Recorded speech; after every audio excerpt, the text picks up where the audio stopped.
Hello, and welcome to episode 3 of Frightening Fridays. We did it! The trilogy. It has been complete. I am Neko Anonymous, and I am here with my co host. Funny. Hello, Bunny. Hi. You said Bunny so assertively. Yeah, I'm ready to get into the podcast. Ready to get in? You Yep. fired up? Scared? Mix of the two? I'm only scared when I play horror games. That's it.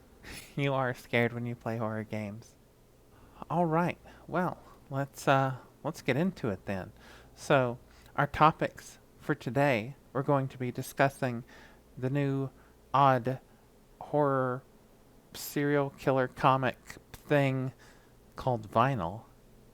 We're also going to be talking about a new movie called Censor, about a censor. We're also going to be talking about the power of nuns and They're not nuns, they're nurses. nursing nuns and Catholic hospitals. Anyway, the power. All right, as is a tradition, we start our podcast with some get to know us. So, Bunny, what is your favorite horror comedy movie of all time? Um, well, I couldn't narrow it down. I thought long and hard about this and I just couldn't. I really tried. I really, really tried, but I couldn't pick one up. I have three. You have three? Yes, but two are by the same director, so it's kind of like only two, kind of, sort of. Okay, all right, go for it. So I have three. Two are by the same director, but the one that I wanted to consider hands down the one I would always rewatch or recommend to anyone is of course Shaun of the Dead by what is it? What's his name? Nick. Uh, uh, Edgar Wright. It's not Nick Wright. Why did I say anyway? Oh, cause Nick Frost. Okay. Anyway, so Shaun of the Dead from 2004. I just thought it's not just the fact that it is actually funny. Like there's an actual funny plot line. There's actually good jokes that aren't necessarily derivatives of other horror movies, but just the whole pastiche, things that they included, the catchphrases, the the horror of it. It was frightening. It wasn't just funny, but it was scary too. So, hands down for repeat or being able to rewatch or recommend is Shaun of the Dead. But there are two that the other two I couldn't really count out was Brain Dead or Dead Alive. I think it was released in New Zealand as Brain Dead, but overseas it was uh, Dead Alive by, of course, Peter Jackson. Um, it's hilarious. It's absurd. It's bonkers. The puppets, the blood, the gore. I mean, the actual scary parts. That was that was terrifying, but it was funny, and it was one of the first. Like, I mean, there have been like Critters and the Leprechaun movie, the Funny Jason sequels. There has been like horror comedy, but I don't think it was ever truly hilarious like Brain Dead was. And then on the other side of the coin is the Frighteners.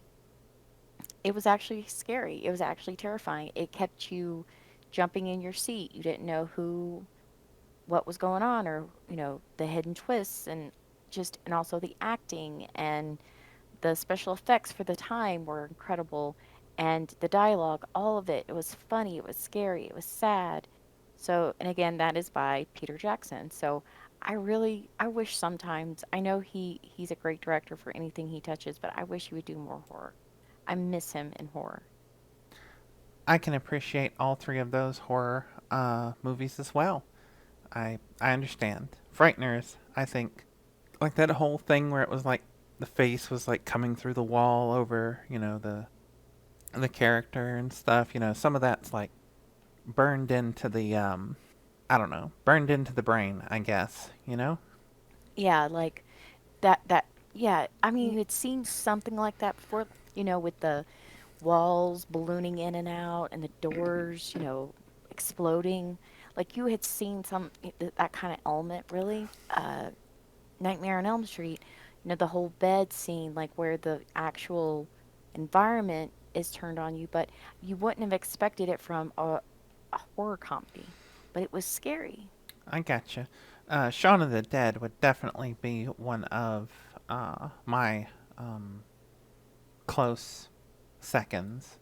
So I can understand there. Do you have? Would you like to take a guess what my favorite horror comedy movie of all time is? Of all time, I'm I'm a little see that's hard. See, It's but you hard. always have a guess as to what it's going to be each and every Friday that is frightening. Okay. So, I'm going to have to say if it's not one it's one or the other. It's either Evil Dead or the is it was it a not a sequel but like a the trilogy ender was Army of Darkness. One of the two. See, you danced all the way around it. It is The Evil Dead 2, Dead, Dead by Dawn. Like, that was the one that sealed it for me. Because The Army of Darkness, to me, isn't a horror movie. Like, they've moved far past horror in Army of Darkness. Like, it's just a straight comedy.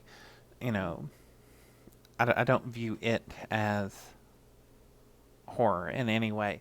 But so, like, the first Evil Dead movie is horror. Like, it's not really funny at all. Like, the Mm-mm. first one's just horror with really bad special effects, which, I mean, they weren't that bad for the time, but you know what I mean.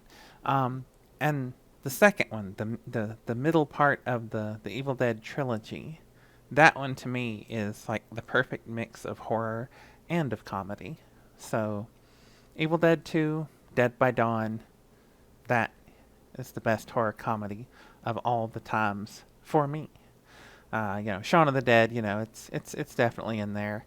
If we were going, you know, best horror comedy musical, I'd have a completely different, answer. But, for this one, there we go.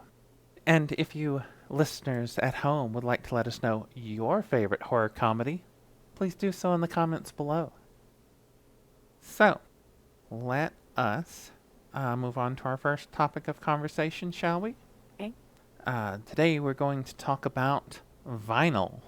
This is a new comic book, and it is billed as an unsettling tale of psychopaths, sweet love, and a serial killer named Walter. Now, this is an odd one. Uh, I guess it kind of piqued my interest because, I think a lot of people that are into horror do. You got this weird, tick for, oh, a serial killer? What'd they do? Who'd they kill? How did they do it? Have they been caught? You know, your brain just goes, oh, serial killer. Yes, let me know more. Anyway, so this one's different though. If it was just, another serial killer, probably wouldn't have picked it up. But this one is so Walter has this best friend who is an FBI agent who's been trying to capture Walter for, years. The FBI agent is also retired now.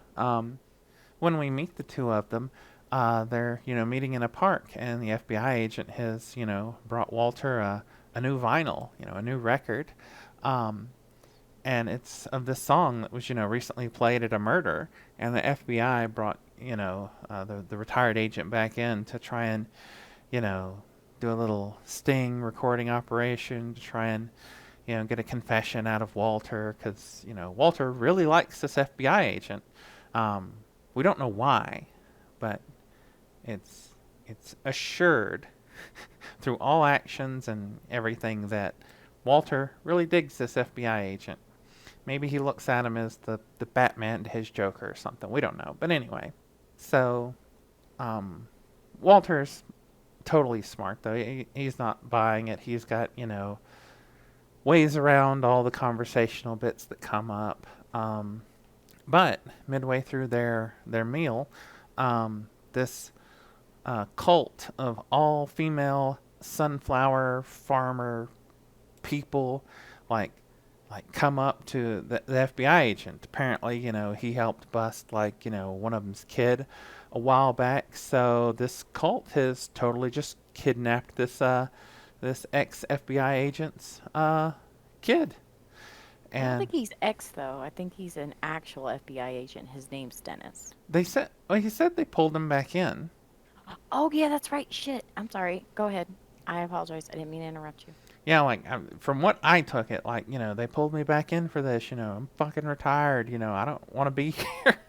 But anyway, so the weird sunflower farmer cult, they kidnapped the little FBI agent's kid, and it's like, hey, you need to fucking come with me, or I'm gonna go kill some people.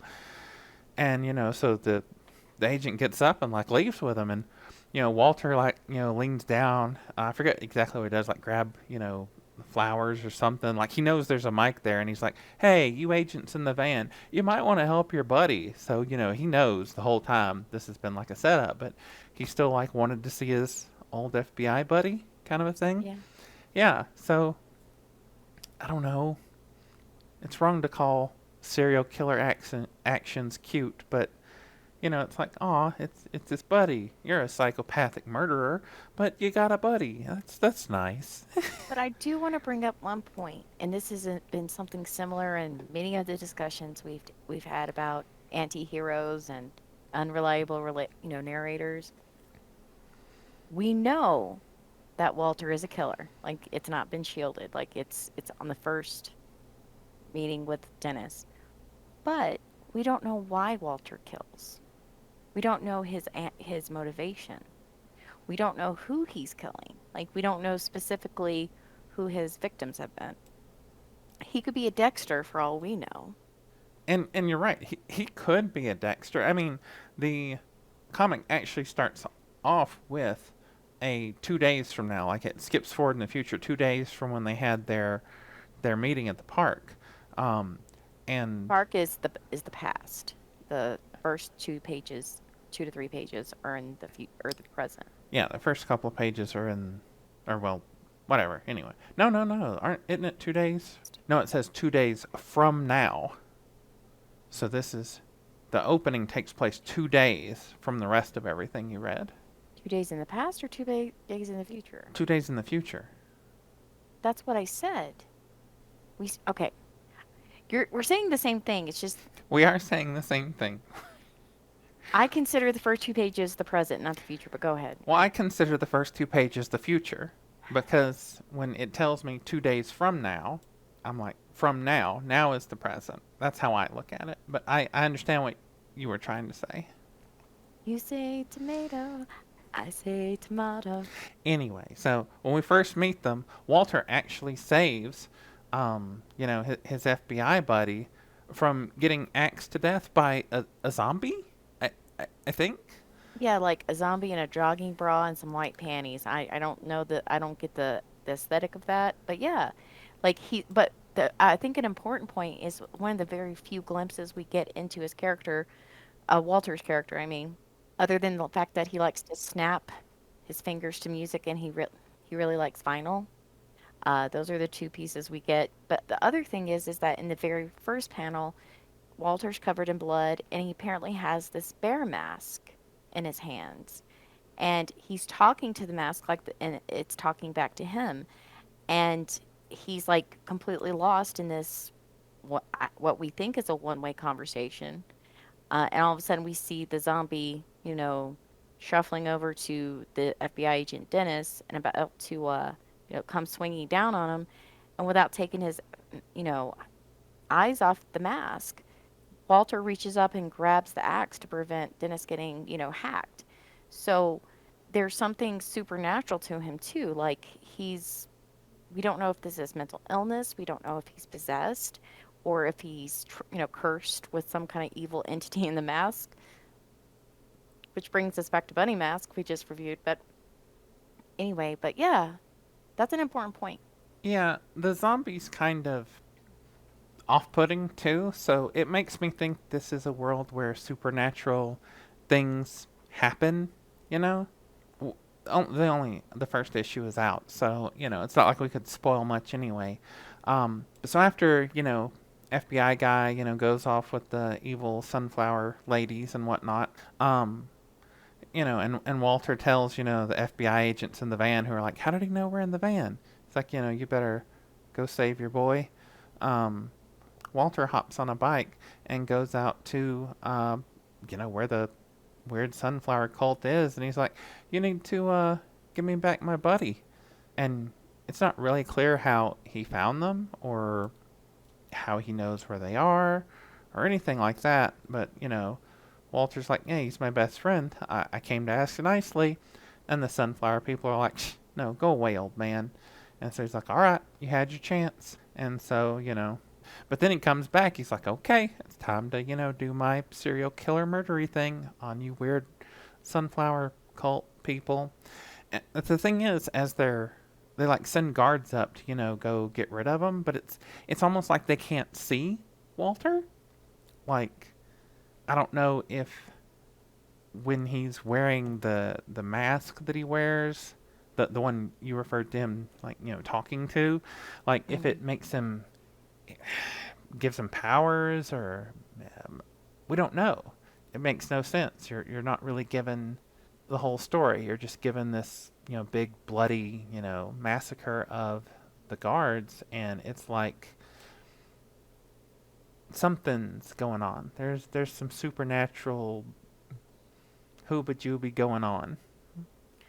And we definitely don't know Walter's motivations. Like, we know he cares for Dennis, and that's about all we know.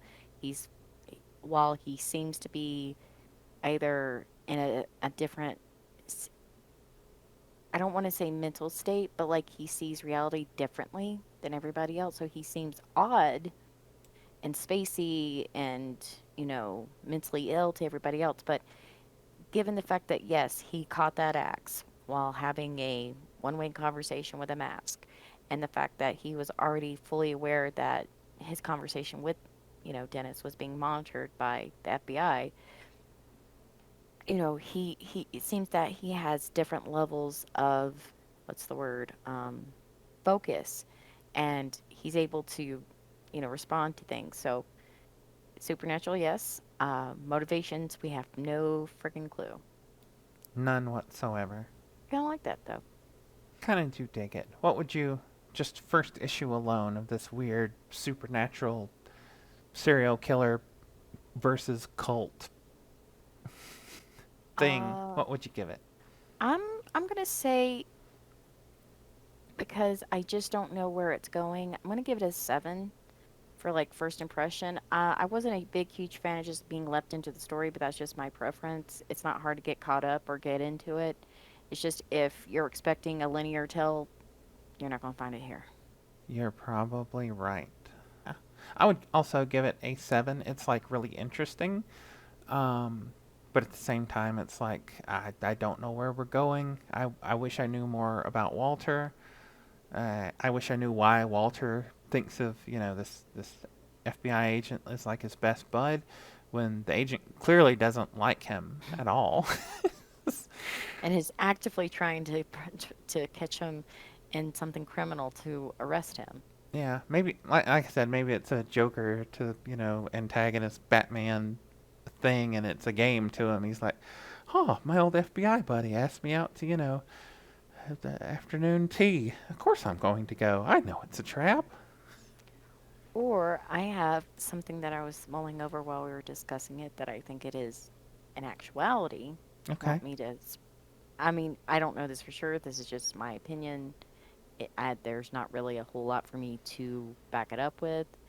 But since we don't know technically what Walter's motivations are, obviously he's been branded a killer because he seems to be around murders and frequent, similarities in his, you know, or just whatever. We don't even know why Dennis is convinced, he has been responsible for all these murders that he's talked about or that he seems to be involved with. We have no idea. But what we do know is that Walter regards him in a very, friendly, affectionate way, that he's like, he's very, like, he respects him. Like, it's not just like, oh, I'm just crazy and you're the one guy who always comes talking to me. Thanks for being my friend. It's more like there's a level of respect there. And I think it's like, you know how like when someone's trying to do a good job and they get too caught up in like, the rules and a stickler for rules and they're kind of like called like, this like they got to stick up their butt and, they're trying to do the best job possible and, someone who's been in the job longer is like, "Ah, I really appreciate that passion, that determination, that focus." That really makes me happy that they're trying so hard and not necessarily doing everything the right way or jumping to conclusions or doing the best job possible, but they have the spirit. He got the spirit, right? So that's what I think Walter regards Dennis, just based on what I could glean from the stuff. Because yes, we've been very made well aware that Dennis thinks Walter is a killer, and there are things that happen in the story that show that Walter is very capable of violence. But if you think about it, we never see Walter actually commit an act of violence against anyone but aggressors, right? Like, he doesn't hurt the zombie that was shuffling towards Dennis. I don't think, at least. He just grabs the axe. And we don't see Walter hurt anybody except the sunflower cult people who have abducted with his good friend, and he gave them a very nice invitation to give him back without any violence. Like he was like, "Hey, can I have my friend back? I really don't want to mess you guys up, but give me my friend back." Like he gave them an opportunity to avoid it too. So I've not seen Walter actually be violent except in the pursuit of protecting or saving someone. So I think Walter isn't a killer. That's my opinion. That's what I'm getting at. I think Walter is a supernatural being. I think he might be a Dexter type of being, punishing those who deserve to be punished. I can I can probably concur with that. Something's driving him.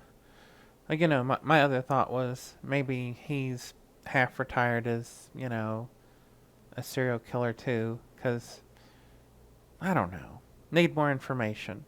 But it's told like it's told like you're reading a story or watching a movie, so you're not stuck with one narrator, so you don't have um, any specific point of view reference. But I kind of like that. Um, I mean, omniscient. yeah, well, you're not omniscient because you don't know enough. You're along for the ride. Over the shoulder. Oh yeah, sure, over the shoulder. So I can dig that. Okay. So I would encourage anybody who likes that kind of story where it's not linear. The There is going to be some kind of twist. It's a short series. I think it's one of six, right? It's 5 or 6, yeah. So it's not going to be something you're going to have to remain committed to, but I really think it's going to have a I think it's going to be a fun read. Yeah. I look forward to knowing why the Sunflower Cult has zombies, and if that zombie is the FBI guy's daughter. No, I thought they pictured her in the group of people as like a cute like college girl with brown hair. Well, they did, but didn't the zombie have brown hair? No, the zombie had was a blonde. Was the zombie a blonde? Yeah, I just opened it back up. Zombie is. like a yellowish green, greenish yellow. The zombie has zombie hair. Yeah, it doesn't look like it has a bunch of color, so Okay. I don't know. Any It doesn't matter, but let's keep moving on to the next film. Film. Well, why don't you take us into this one? So we recently rented a film called Censor. It is a British horror film released in 2021. Um, and it wasn't what I thought it was going to be, for sure. Like I thought I thought it was going to be like a descent into madness. It's about basically a story of a film censor named Enid, and it takes place, I guess, in the late 70s, 80s. I don't think it specifically says, right? No, it doesn't give you a specific time. Just the VHS revolution. Yeah, basically, like during the 80s when it was possible to start actually producing films more cheaply and distributing them more cheaply. So everybody and their mom got in on making movies, right? It was the biggest, biggest renaissance really when it came to filmmaking in a while.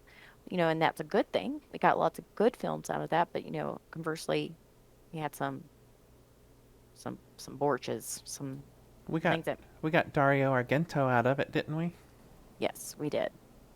But it also gets, the slashers, like the things that were more than just like, Nightmare on Elm Street or, Friday the 13th type of films. We're talking like the grotesque, the over the top violence. Anyway, so during this time, there were, it was referred to as the video nasties, just these terrible films that had to be heavily censored to even get approved. And so our girl Enid is in charge of that. Like she works at that, that's part of her job. She watches these films. And, part of me was also really like some of these fake films that they created for them to watch and censor. I was really creeped the fuck out by them. Were you? Actually, yeah, like there's some scenes in there, like especially the one Enid was watching with her coworker, and their coworker was like, "Didn't that bother you?" It was the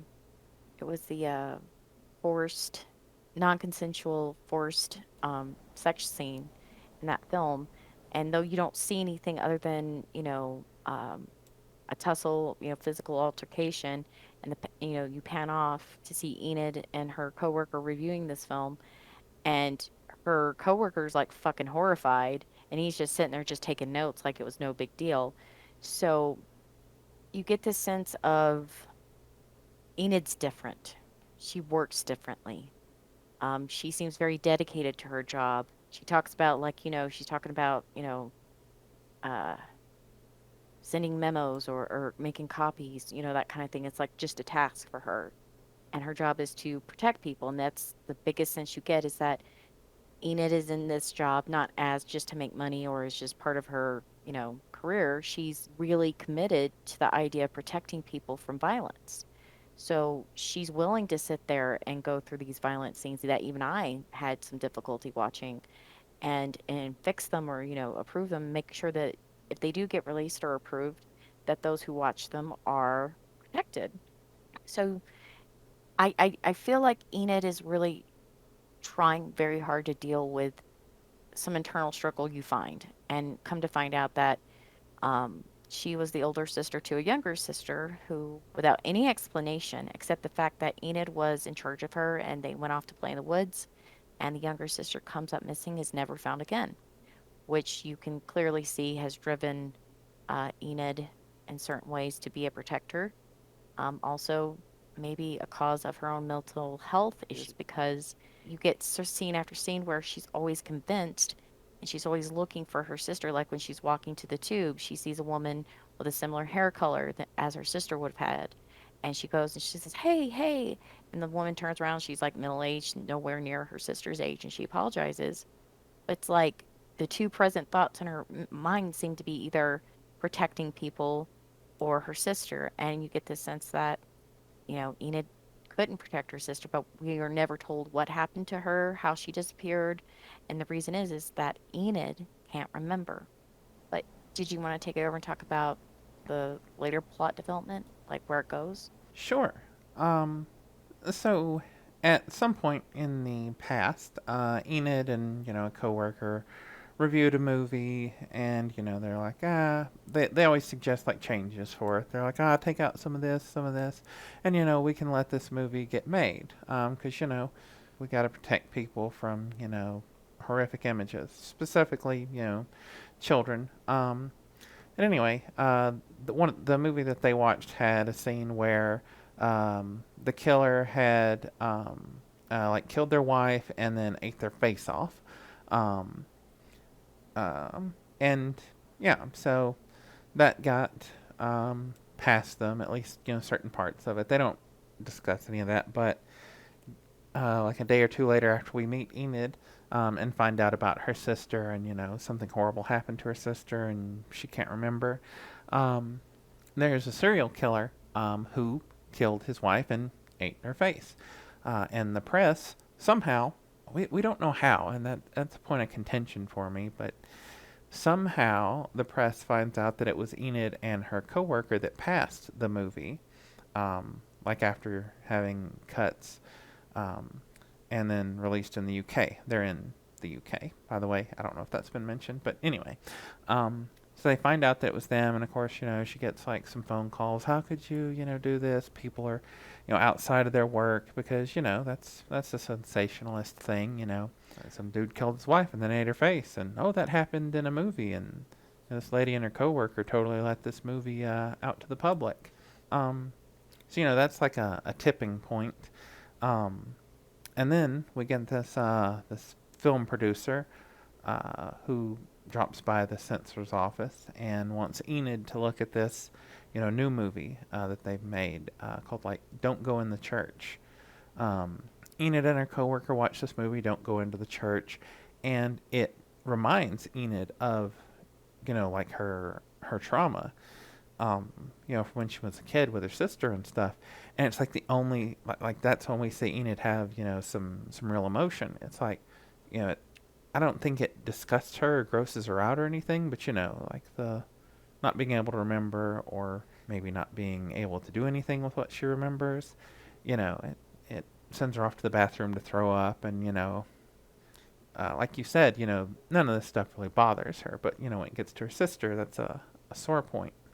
So anyway, since this seems to be closely related to what happened with her sister, Enid goes down this rabbit hole of figuring out who the director is, who they're working with, goes to one of these, video stores that sells these dirty movies to the dirty people who like dirty movies. Anyway, she gets one of these directors, older films that, have been banned, and she watches it, and she's pretty sure that the girl in the movie is her sister.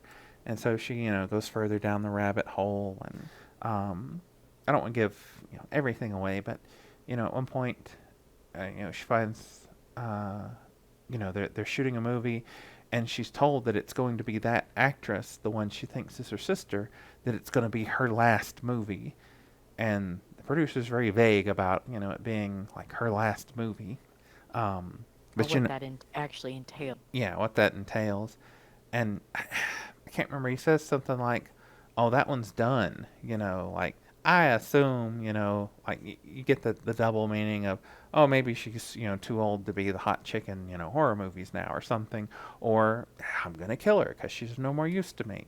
You're given that, and so Enid gets the location that they're shooting and goes out there, and that's where I'm gonna stop. But then you get the climax of the film and the crux of it all when Enid goes to find where they're shooting the last movie with this actress that looks like her sister, um, and that Enid believes very well could be her sister. She goes out, and it's like in the middle of the woods, in the middle of nowhere, where they're shooting this thing, and the director is this very self-confident in what they're doing director. I guess I'll say that. I imagine a lot of indie directors are exactly like that guy. Um, so I don't know if it's creepy or just creepy because it's true, but like I said, I'm not gonna tell you what happens there. But that's the whole drop of the movie. While I was watching it, I was like, it's only. I don't want to say it's an unreliable narrator because I don't really think it is. It's just the narrator doesn't know any more than you, and the main character they don't know any more than you. You're going along the same train of thought as them. You get the same flashbacks that the main character has. So I think it's told really well. This isn't like some of the scenes they watch and stuff has gore, but I wouldn't say this is like a gore flick or anything. I would call this a thriller, I guess is what I would call this. Do you think that's fair? I don't think it's a thriller. I personally don't think it's a thriller. It is uh I think it's a descent into madness is what I think it is. I think that our character it is told I think she is an unreliable narrator, but only for the fact that she doesn't know herself that she is losing her mind. I think just how like she can watch those horrible scenes and not feel any consequence to them, it's not because she's tough, because obviously we see scenes where she emotionally just falls apart, so she is very sensitive. But I think it's not because she has a strong mental fortitude. I think it's because she takes all of that, sadness and depression and guilt and everything that's happened to her, and I think she's balled it up and put it in, I can't say the word, compartmentalized all of this trauma to the point where she like the I think, and it's a running theme in the movie, she censors her own view of reality. Remember, and I'm not going to give away details because I don't want to spoil the movie, but remember midway during the movie, like, we see her going around being very prim and proper and, decorum, all that stuff. And she has this like really weird tick or movement where when she's distressed, she'll stand up straight and pick up the shoulders of her shirt and straighten them, to kind of steel herself. So there's this horrific event that occurs, and she all of a sudden it looks horrified and everything, but then her face changes. She picks her shoulders up of her shirt and then just goes on with her day. Like, what? And I think in that scene right there, people will come to realize that a lot of the things that you've been seeing are from that point of view. Is it's not that she's lied about her own, like, the fact that she can't remember or details of her every day-to-day life that is presented to you. I think these things are edited in her own mind. It's almost as if we're watching the edited descent of her, you know, fall into madness. They've taken out all the parts that would have given us these clues. You just have to watch it. It's just really good. I give this a 9. I really wished that, you know, there was a little bit more character, involvement, but you don't get a lot in the way of that, and I think that's because of the overall way the story is told. You only get it at the end. A 9. Wow. Yeah, I really liked it. I see. And don't tell, and you and I both agreed the editing, the visual cues were amazing in this film. Oh yeah, the editing's awesome. I love it almost tricks you with like the camera work and the editing. It's really good. I would give this I'd probably give this an 8. Um 'Cause I mean I did like it. But I mean I guess I like most of my questions answered at the end of a horror movie. At least the main one that I need answered. You know, I don't. I guess I don't like loose ends. You know. I know what you're stuck on, and I don't think it matters at the end what happened. It's what happened after that caused this all to go the way it did, right? No, I mean you're right. I just I like answers in my movies, but it's fair to say that while the censors censor the content before it reaches the public, this censor censored her own life from herself. And woo, it didn't turn out that great. Woo, it didn't turn out that great. Um, I do like the director was giving an interview, and she was discussing this time in history when there's so much panic about the little nasty videos, and what it will do to the people who watch it, and that's why we have to have the censors. But the director, her take was kind of like, so if these horrible things are supposed to happen because people watch these horrible videos, what about the people who watch the videos and censor it before it even gets to people? What happens to them? So I mean, yeah, it's a fun little trip, I suppose. All right, well, let's move on to our next topic of conversation. We are going to talk about The Power, a 2021 movie that you would be able to find on some place called Shudder. And yeah, so gave this a watch. It looked like it was going to be a spooky good time. So let's drop some synopsis here. So this movie is described as a horror psychodrama. Uh, And I feel like that's kind of close. Um, and I guess you'll realize that right as the movie opens, where you're given like this little text that says, trade unions and the government, they're at war. The economy is in crisis. Blackouts have been ordered to conserve power, which plunges the nation into darkness every night. Um, so thus, there's not going to be any power on. But also, if you look at the movie poster and the clips and everything, there's an obvious like cross, shining down on our main character. So get your fun religious horror on, I guess.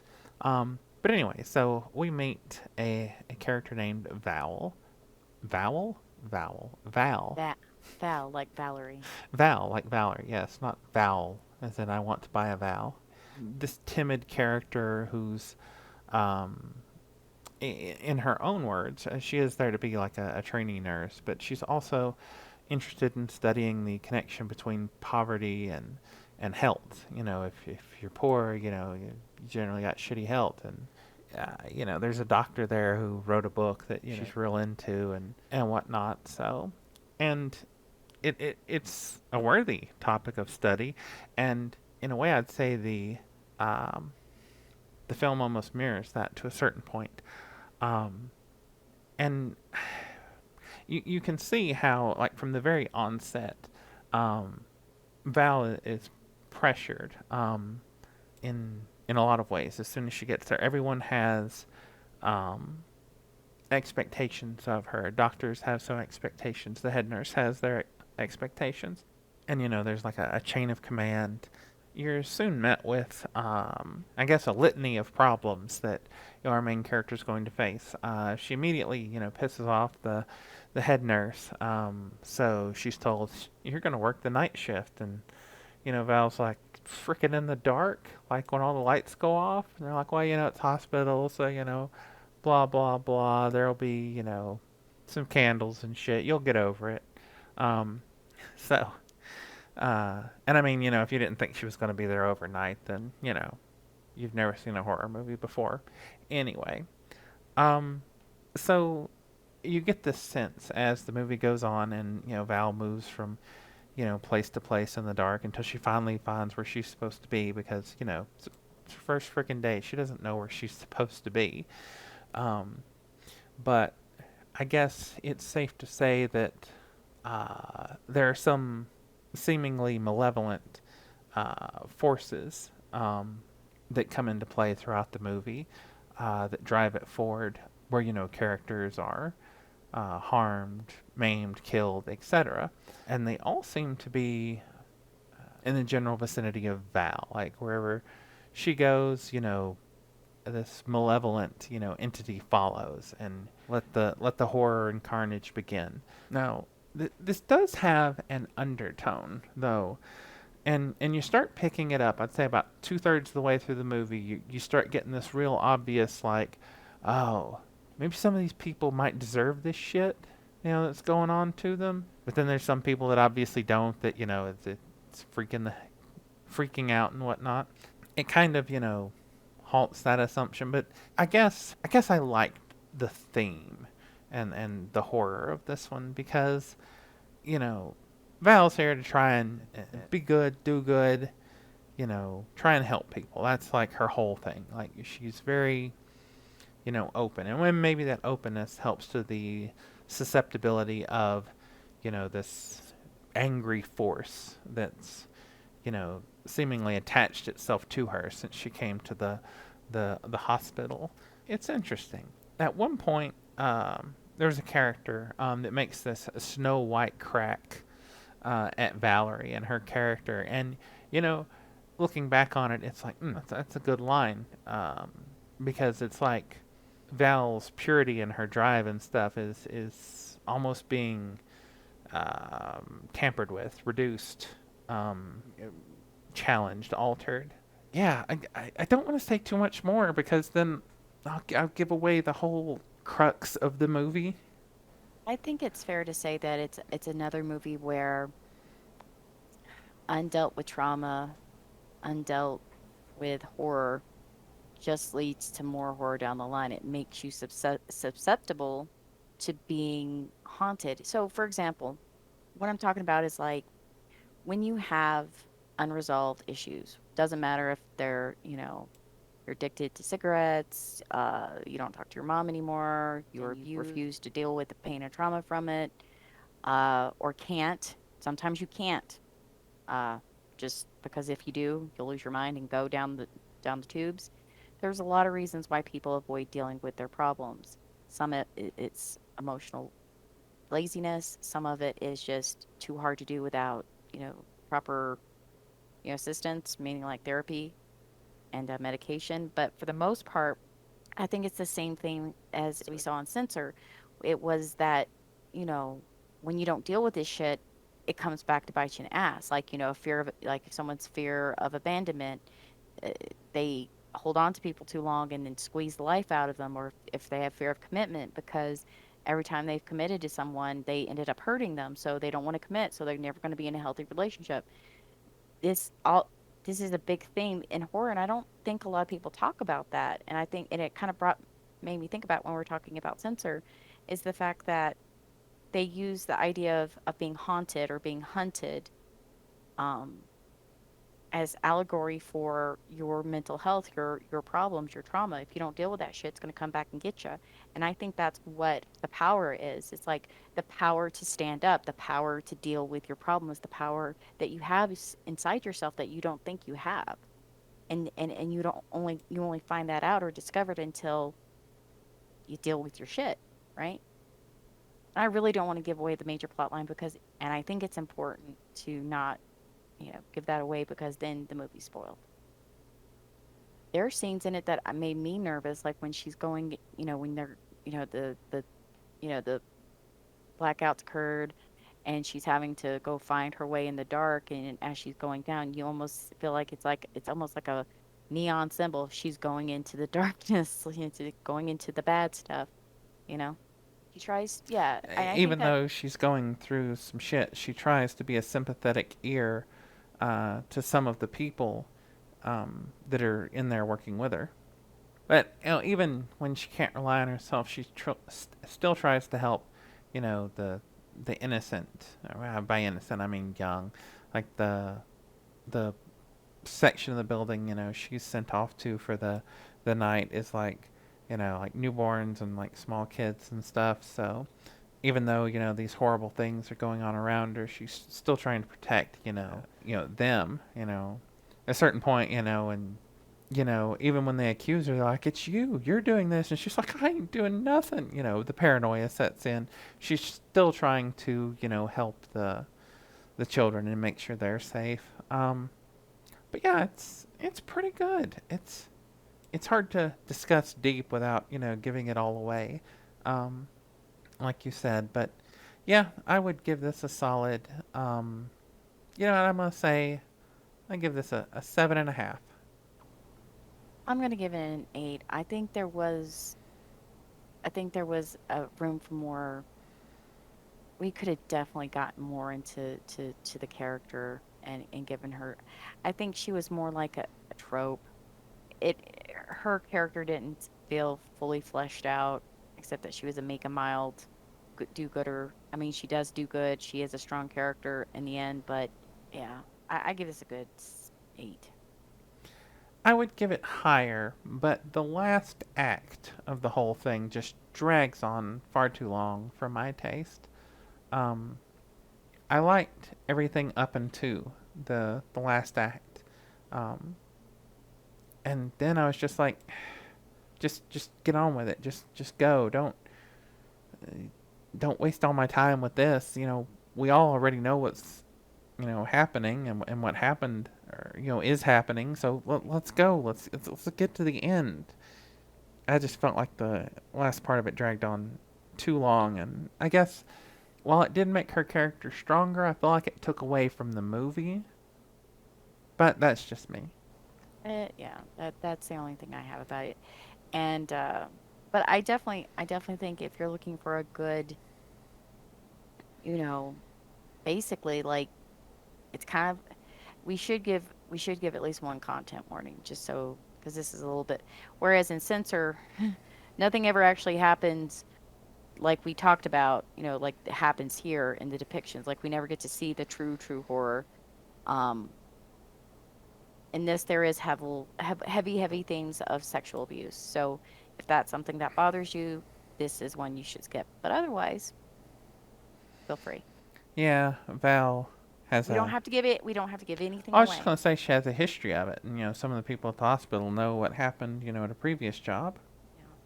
Yeah. Yeah. All right. Well, thank you for tuning in. Uh, our little giblins are, you know, tuning into us here on the Fridays that are frightening.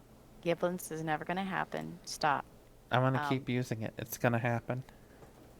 but yeah, I hope everybody did enjoy this episode. And if there are any movies or comics or even games you think we should look at, you can always leave a comment below. If you have any suggestions how to make the podcast better, let us know. And I hope you have a frightening Friday. You stole my thing. Oh, I can't say you have a frightening Friday? Okay, all right. No, you can say it. It's just last time you were like, have a good day, bye. And I was like, have a frightening Friday. All right. Well, no, it's your thing. I feel dumb doing it now. No, see, now we have to try and outdo each other. So you get to say the have a frightening Friday this time, but I get to next time. And we have to one up each other each time. Okay, my little giblins. I hope you guys have a frightening Friday. Thanks for listening. Bye. Bye.